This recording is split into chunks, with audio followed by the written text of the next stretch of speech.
فارغ. لكن ما عندك يا أخي ديوان الحماسة، طلع منه أشياء أدبية رائعة تعلمها للأولاد.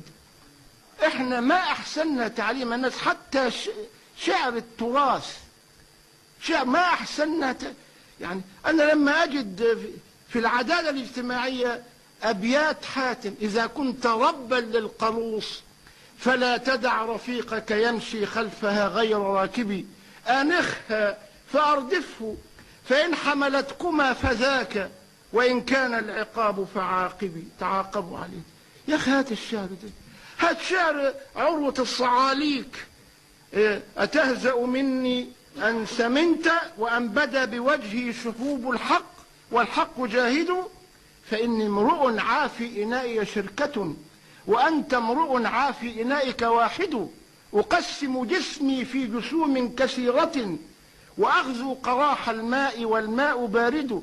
والله نعل عروة بدماغ كارل ماركس. عروة بن الورد قائل هذا الكلام لأن كارل ماركس ده حلوف لا يعرف الله وما يساوي شيئا، بينما هذا إنسان عنده نزعة إنسانية يؤثر بها على نفسه. يشرب الماء بارد في الصباح وهو جعان جائع لأنه يؤثر غيره بالطعام.